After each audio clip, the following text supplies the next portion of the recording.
Danes bom govorila o izvorni hrani.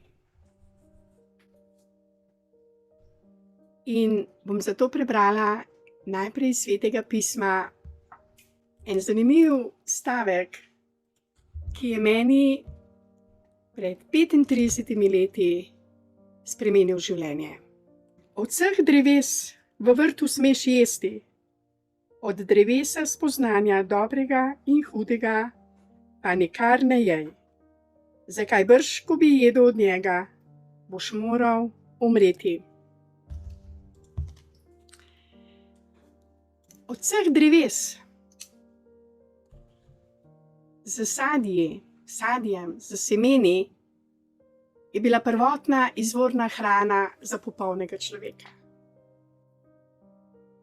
Samo eno drevo v vrtu je bilo drevo, iz katerega je bilo prepovedano jesti. To je drevo spoznanja dobrega in slabega. Izvorna hrana je hrana, ki je nam je resnično dana dobesedno iz nebes. To je hrana bogov, ji pravijo. Je sicer tudi nam nevidna očem, vendar tisti, ki smo jo jedli in ki jo velikokrat jemo, vidimo razliko. To je popolna hrana za naše celice. In če celice dobijo izvorno hrano, se ne starajo, ne obolevajo, imajo tisto izvorno energijo za življenje, za radost. Vsi dobro vemo, če praznujemo in dobro jemo, da smo utrujeni, da potrebujemo počitek. Po dobrem kosilu, sploh starejši ljudje, potrebujejo spanje. Zakaj?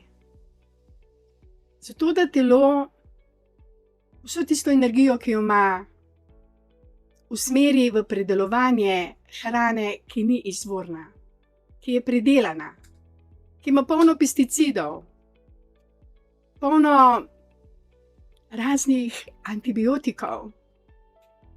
In ta hrana naše celice, na žalost, zastrupla. Vse bolezni izvirajo dobesedno zaradi neizvorne hrane. In vendar v tem svetu je tako težko jesti izvorno hrano.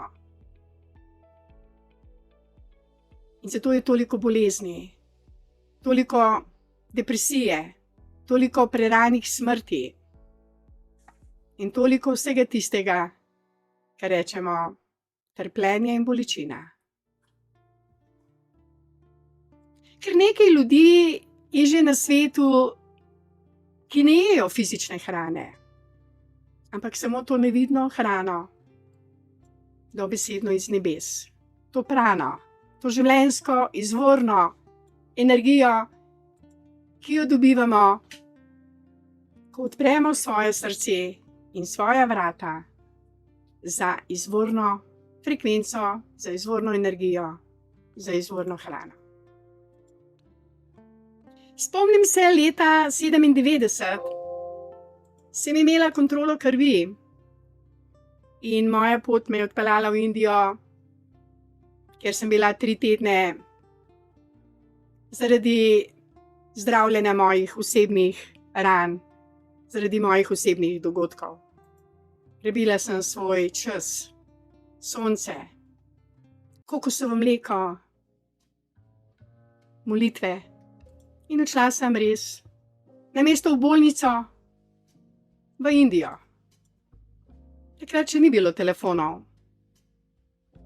In ko sem se vrnila po 21 dnevih iz Indije, ker sem uživala v kokosovem mleku v molitvah, meditacijah, v soncu, resnično blagoslovljeni hrani, je mož mi dal povabilo iz zdravstvenega doma, da se moram nujno oglasiti, ker je moja kri izredno slaba. Ko sem prišla v zdravstveni dom, so me čudno gledali, ker na podlagi izvidov bi po njihovem mnenju morala biti v narekovaju že mrtva. In vendar je moja pot mene odnesla v Indijo, ker nisem bila v Sloveniji obdana z sodbami Slovencev in ljudi, ki so o meni razmišljali vse drugo razen, da sem okej. In v Indiji sem doživljala mir, prijaznost, ljubezen, izvorno energijo in molitve, kokosovo mleko v obilju, ananas, banane, mango in ostalo čudovito božje sadje, ki raste na drevesih. Spomnim se, da sem sestro Savo vprašala, zakaj toliko panike, zakaj ta strah. In me je gledala in ni mogla verjeti, da pred njo stojim glede na izvide krvi. Menila se mi, da tudi če je bila kri zelo slaba, imam trenutno odlično kri, ker sem bila 21 dni v izvorni energiji in jedla izvorno hrano in sprejemala blagoslove direktno iz nebes v okviru meditacije, molitve in ljubezni bližnjih. Seveda je bila kri odlična. Ne vem, kaj bi bilo z menoj, če bi ostala takrat v Sloveniji. Danes me ne bi poslušali, ker moje telo vseh pritiskov, sodb in vsega tega, kar se je dogajalo v Sloveniji leta 97, 98, ne bi moje telo preneslo. Bogu hvala, da sem bila toliko intuitivna, da sem namesto v bolnico odšla na molitve, na sonce. In ko sem se vrnila, je bilo moje življenje veliko bolj srečno, veliko bolj optimistično. In zato vem, kako je pomembno, da jemo hrano čim bolj v izvorni obliki, nepredelano, brez pesticidov, brez antibiotikov, celovito, naravno, ne gensko spremenjeno. To je zelo pomembno. In dragi moji prijatelji, ne nasedajte temu svetu. Ne jejte predelane hrane, ki je polna barvil, raznih ejev, tistih v narekovaju strupov, ki nam skrajšujejo življenje. In bodite veliko na soncu.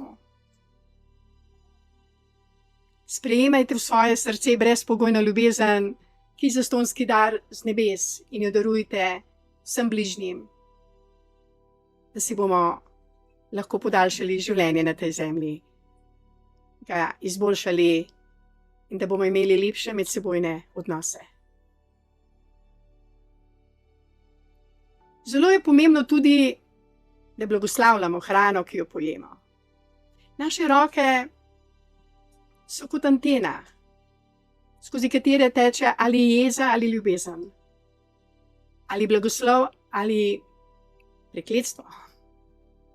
Od nas pa je odvisno, ali bojo skozi naše roke tekle frekvence ljubezni ali frekvence žalosti, bolečine, jeze. In zelo je pomembno, da hrano, ki jo pojemo ali popijemo, s svojimi rokami z ljubeznijo blagoslovimo. Lahko blagoslavljamo tudi sebe. Če nas boli, recimo, želodec, si svoje roke damo na svoj želodec, zapremo oči in dovolimo, da ta brezpogojna ljubezen skozi naše roke blagoslovi našo bolečino. Imamo dar samozdravljanja za izvorno ljubeznijo, za izvorno energijo. Smo v takih časih, ko bomo to res potrebovali zavestno živeti, ker je naše okolje ni več tisto izvorno okolje, ki smo ga imeli še pred 30 leti. Zastrupljajo nas iz zraka, z vodo, s hrano, z biološkim orožjem, s cepivi, zdravili. Imamo pa moč v sebi. To brezpogojno ljubezen, ki je dar, ki jo lahko razvijamo za sebe in za svoje bližnje, za svojo družino, za svoje domove, za ljudi, ki jih imamo radi, in uporabljamo naše roke za blagoslavljanje. Uporabljamo svoje usta, da govorimo besede življenja, ker v poslednjih časih bomo živeli tudi od Božjih besed, ki prihajajo iz Božjih ust. Če bomo strahovali, če se bomo bali, če bomo dovolili, da nas programirajo, da je vsa hrana zastrupljena, vsa voda zastrupljena, ves zrak zastrupljen, bo naše telo trpelo. In vendar imamo moč samozdravljanja. Naše srce, naš naša dejanja so lahko povezana, tako kot je v statutu v 9. členu 1. alineji zapisano. Je brezpogojna ljubezen vodilo našega društva za srečno življenje Belize. Vedenje o tem je premalo. Dejanja, vera v življenje, vera v brezpogojno ljubezen, ki jo imamo v srcu svojem in ki jo lahko darujemo kot zastonjski dar, ne samo hrani, ne samo domovam, tudi vsem bližnjim, tudi našim neprijateljem. Je tista naša zaščita, tista naša izvorna hrana, ki nas bo v teh poslednjih časih, vseh preizkušenj, ohranjala pri življenju, omogočala radostno življenje in lepe medsebojne odnose. Zato vam srčno in iskreno želim, hranimo se z brezpogojno ljubeznijo in jo darujmo drug drugemu in blagoslavljajmo hrano in pijačo, ki jo uživamo. Hvala lepa za vašo pozornost.